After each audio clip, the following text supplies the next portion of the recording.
everyone. Today's podcast is we have Melissa, who is a multi-business owner, entrepreneur, and a business consultant. And she's also a host of Relations podcast. She also runs a successful consulting agency and a short-term rental business specialized towards traveling medical professionals.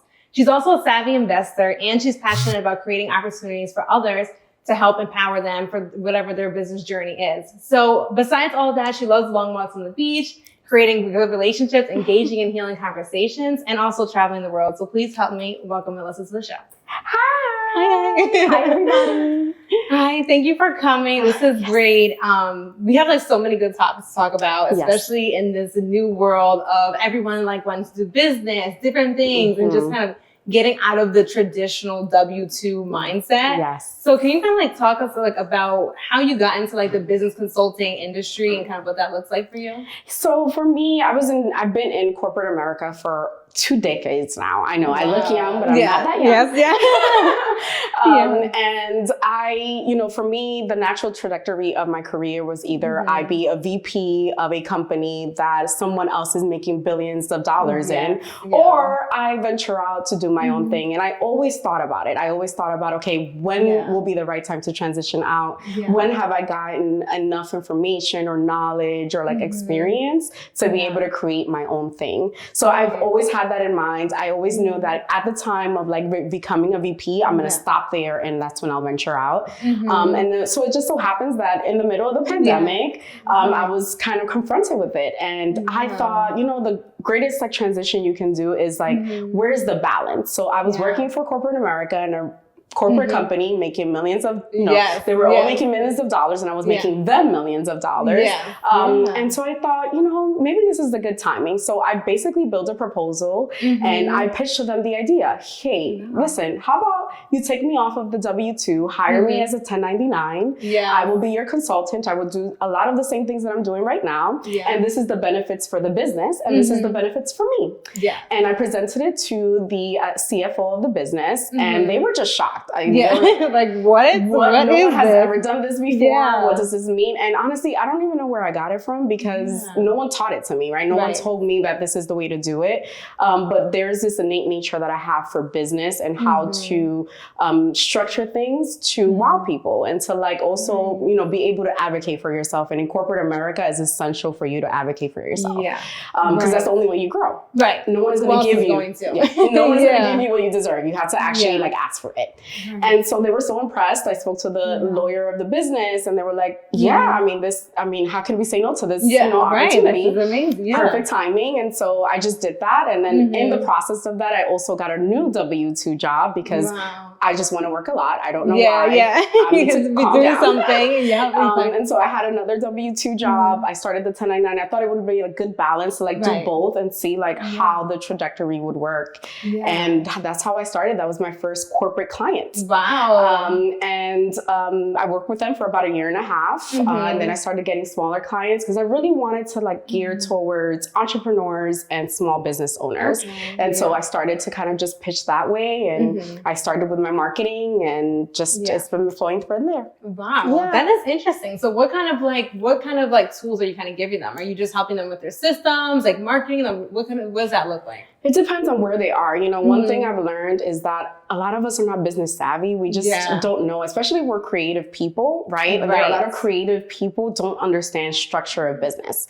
So I kind of just help them with the structure pieces, right? How do you take your idea and create it into a project and actually bring it into fruition? And a lot of them just don't know where to start. So I help them with that process. I also help with strategy and planning, right? What does it look like? What is your long-term goal? What is your short-term goal? How do we create tasks around that to make sure that it actually happens? And so it's amazing. That is so good. So now you're focused, like you had the big corporation, right? How you started off, and now you're kind of going smaller. Usually people are saying, I'm going to start small and go big. So what is that like? What has that made a difference for you? Like how is that like impacting the people you kind of focusing on, like the smaller fish out there? It's what I like the most. I like the startup business phase. I also worked in startup phases in corporate America as well.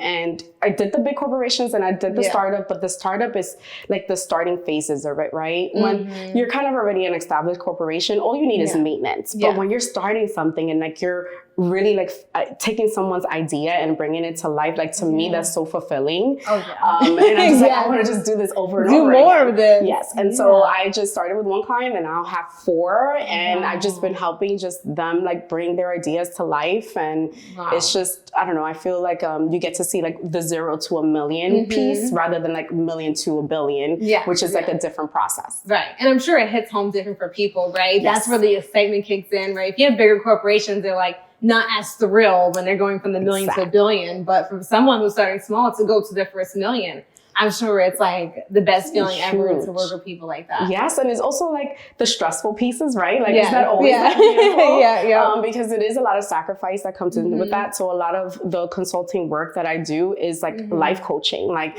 business coaching. How do you think like a boss? How do you stop micromanaging and, you know, become, go from an operator of your business to actually the CEO of your business, which is like a huge jump, especially when you've been doing something for like by yourself for so long. Yeah, that is true, because I think a lot of people don't understand the difference between an operator and a CEO, because they're kind of just working as everything, right? You do it because you have to, right? You have to call costs, you have to think about your revenue and what's actually coming in. And so you just do everything. But if you really want to like scale in your business, you have to let go. You have to let go. You have to let go. You have to trust that other people can, you know, you can choose talented people to come into your business and help you grow and scale, because there is no other way to do it unless you let go.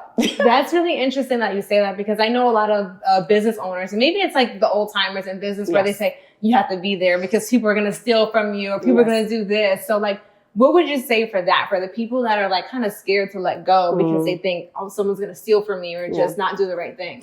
They may. That may happen. You know, I think in business, you're going to take risks, and that's going to happen along the way. I think that you learn through those risks. Like I'm a risk taker. So like, I'm not a risk averse. Like I'm like, oh, okay, that's risky. I might fall, but I'm going to get up again. Like you start to build belief in yourself. The more you fall, and then the more you realize like you're resilient and you can actually pick up and learn from it and move forward. And then I think that another piece is just starting to learn like people, right? You know, just paying more attention, being more analytical, making better choices, like setting up a plan, an onboarding plan, a process building plan, so that you can also set up people to succeed, right? A lot of people are especially in those smaller businesses, they just don't have the time. It's like, I don't have the time to train them. It's like, but you want them to do a great job for your business. So you can hire a consultant. To help with those things, so that you're not taking losses in the process, because I mean, time is imperative, obviously, when you have a small business. Time and people too. Like you said, like actually spending time to train somebody and making it like that they care. Because if you have a business owner that is just worried about the business and not the people, then they're going to leave. You're not going to be able to retain them. And it's just like, so it's good to focus on that. So you're kind of also helping them build the tools and systems to figure out how they can retain people, train them, and just, you know, be able to deal with people in general. Right, exactly. And then just sustainability, right? Like, how do you keep people happy? How do you keep people intrigued in a small business, right? They're sacrificing as much as you. And I feel like it's honorable. It's honorable for someone to want to fulfill your dreams. And you should treat them as an honor, right? Because no one has to be in your business. No one has to help you. So even if you're paying them, like a paycheck, it's not enough these days to just stay in a place that makes you unhappy or miserable. So treating people right, treating employees properly, making them feel like you appreciate them and that they're fulfilling your dreams, because they are. Exactly. That is such a good point. I think they're not looking at a lot of things, but it's good that you touched on that, the people, the processes.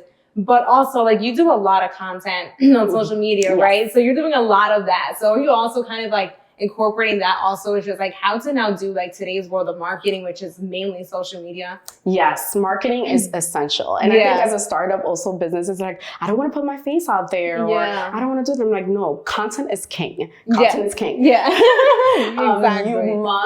You showcase yourself, because people are buying your product or buying your service because of you, because they like you, because you make them feel good, because they like how, you know, you speak, or they like, you know, what you dress like, or whatever it is. They're buying into the person. So it's really important to showcase yourself as you showcase your business in today's market, because everyone is on social media, and it's so much fun too. Like it's fun. You can make it fun. I have a time. I always have. You have a lot of different like things going on, and it's not just like one thing. Like, oh, just look into my business. Like you have a lot of different topics. And Yes, I try to incorporate a little bit of my personal life along with my business because I'm a human being and I do fun things and as well as do business. And so there is a balance in life in general. And I think that people need to see both sides. Yeah, I think so. Especially as like a startup or a small entrepreneur that's doing it. I think what they connect with is people and then they'll buy your product. So if they can see like your real life daily things that you're doing on a daily basis, I think it'll hit more home than just like a random corporation pushing out their ad to you, right? Exactly. And you don't want to feel like you're overselling. Like let people, they're going to make choices to buy regardless. You don't have to like force it on them. And I don't like that feeling, right? Like when you go into a store and like someone's following you. I'm like, do you need help? Do you need help?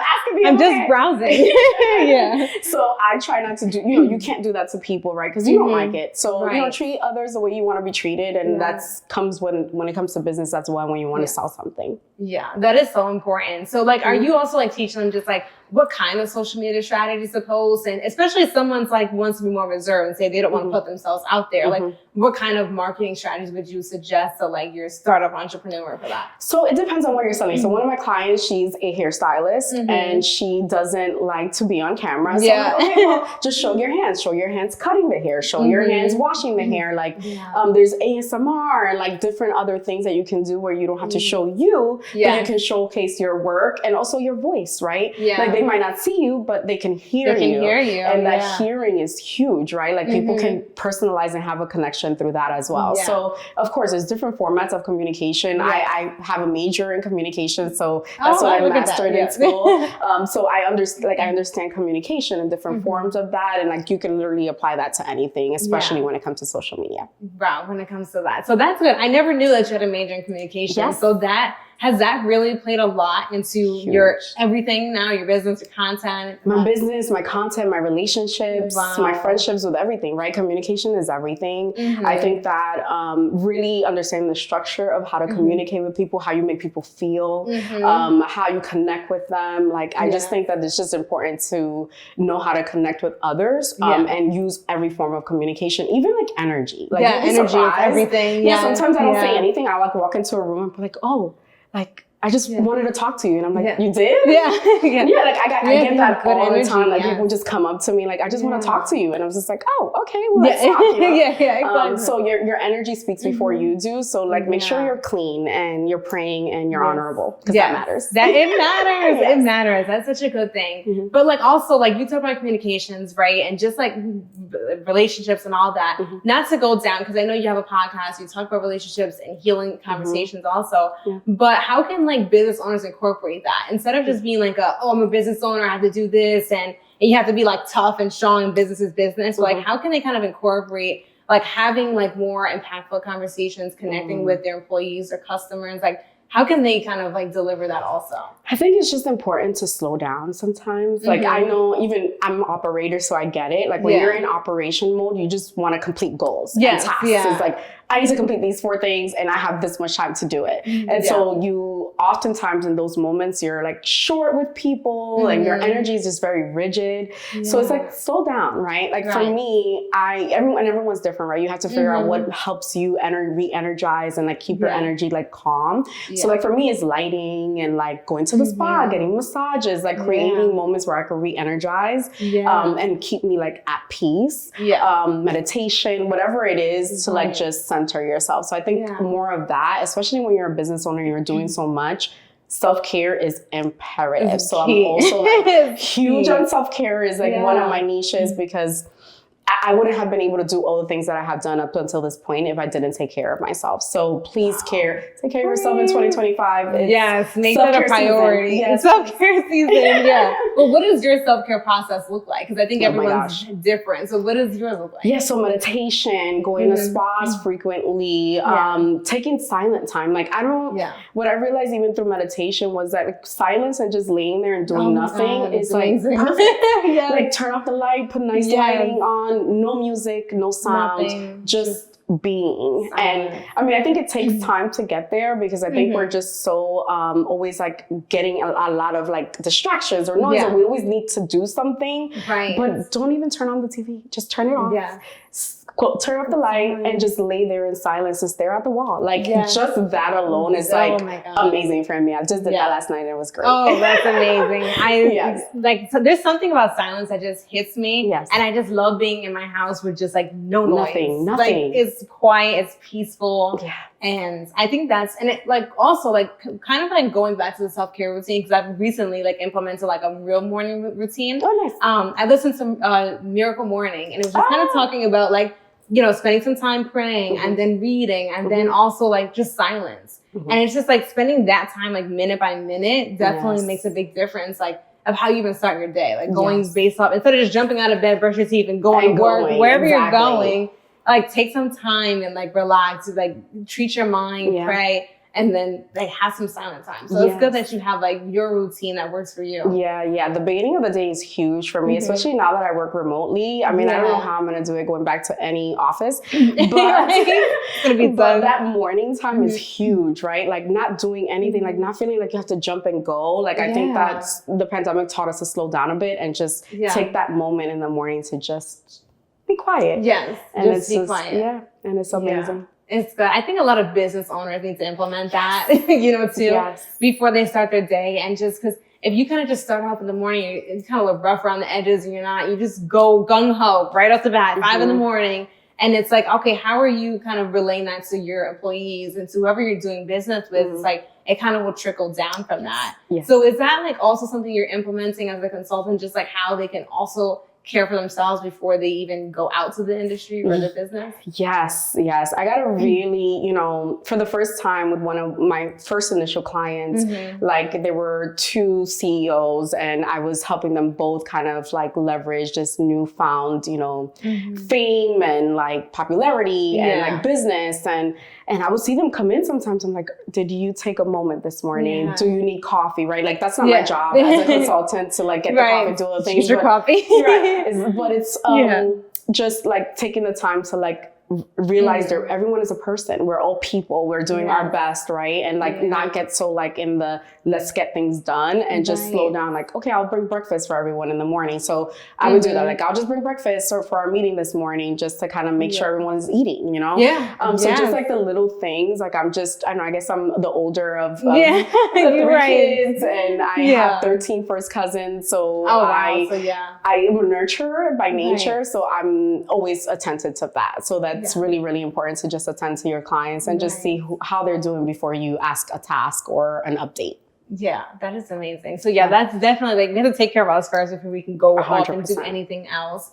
But that's good. It's good to kind of hear like some of the things that you can implement with being a consultant and just helping your business. So is there any like misconceptions or people would say with working with a consultant for their business? Do you hear of any? Or? Yes, I think that most people just want employees. And I think that comes from the structure and idea. And I think that the world right now, as it's evolving, everyone's struggling with this, even corporate America, where it's like, well, I want an employee. You can only be a W-2 and I need to own you, right? And you need to just work for me. But I think we're in transition and it's going to happen. It's here. You have to accept it. I think there's a lot of value there in having a consultant over an employee for the business in regards to cost and like benefits and things like that. And it's also a benefit to the person who can have that flexibility and work on different projects at a time.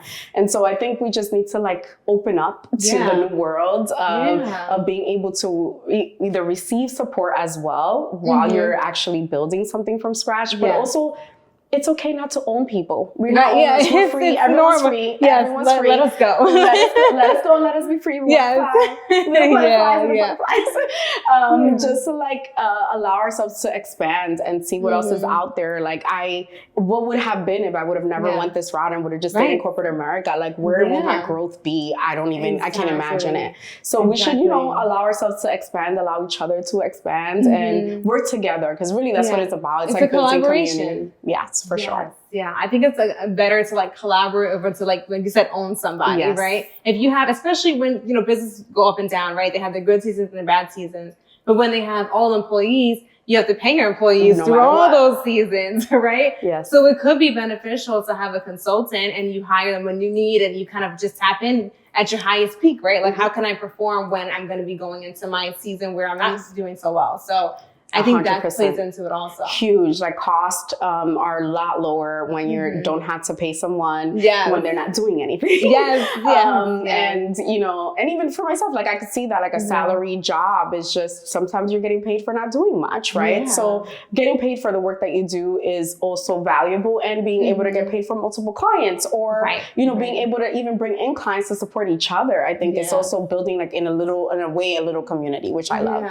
That is good. So do you, like, speaking of community, do you have like a community of like consultants, or like, are you tapped into any communities nowadays, like for this? Or yes, I got a mentor early on in this transition, just so I could like learn about what it takes and how it is supposed to function and what the structures is. I think everyone needs a mentor whenever they're bringing in something. It could just be like an article or like a person you follow on social media that's doing the same thing as you. Is really important to stay tapped in. I agree. So I got a mentor, and him and his business are really important and influential, and I could always ask questions or you know, see how they're doing. I'm like, do you have a template for that? I never did this before.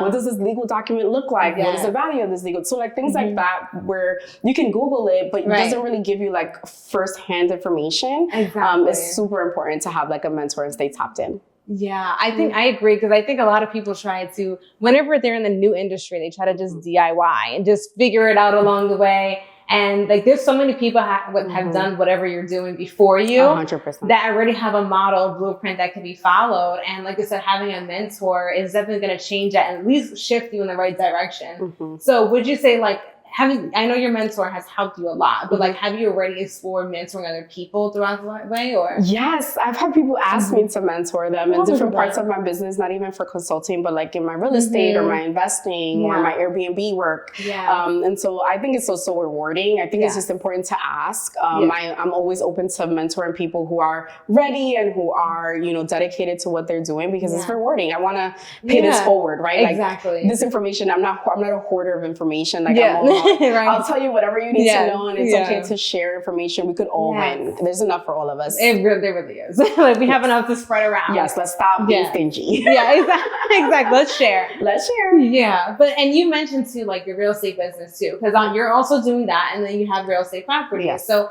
how are you managing that? I know you have Airbnbs, well, you know, short-term rentals to medical professionals. So how are you managing that? Oh my gosh, it's a lot. It's a lot. It's a lot, but I also receive support too. I have like someone on my team that helps me, like, you know, keeping track with everything. I use also operational systems to like automate a lot of processes. Right now we are in AI heaven, which I love it. Tap into AI. Tap into AI. It's here. Like you can't avoid it. You can't avoid it. And it's not a bad thing. I think we need to stay open-minded to the evolution of our world. Like this is what we were born and are here to do, is to evolve this world. Let's not stay stuck in like what used to be because you know it. There will be other jobs. It's not going to take away jobs. There will be always something for humans to do. So let's just relax. Calm down. It's okay. Yes, but automation is huge. So automating a lot of the processes, building like notification systems, having a chat box, like just little things that like just help my business function, even if I'm not clicking a button, which is like humongous.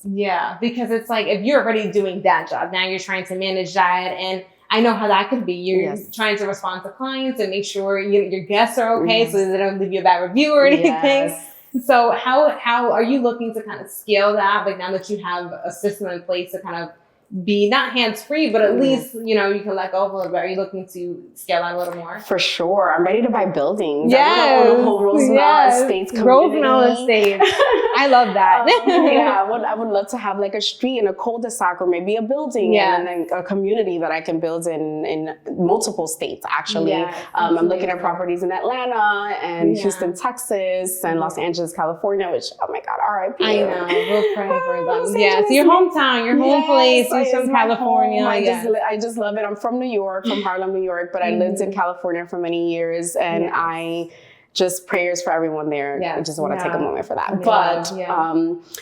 Just looking to scale in different cities, major cities where people are traveling for medical professionals are traveling for work, and these are the top cities. And so, of course, scaling is always on the goal plans. All right, so we see that happen in your future for 2025. 100%. That is good. So what else are you also working on besides your business consulting, your real estate? What other things are you working on or just doing in general. In general. Yeah. So, you know, and this is going to sound like odd because nobody likes to talk about this, especially when you're a business person. Yeah. But I'm working on my personal life. Yeah. I'm working on, you know, life planning and family planning and getting married and having babies. I feel like for a long time, I put that to the side. And I know that it's, you know, when you're a business independent woman thing, and I'm putting quotes in because I don't see a badge of honor in that. I think that family building and finding a lifetime partner and having babies and building a family is legacy.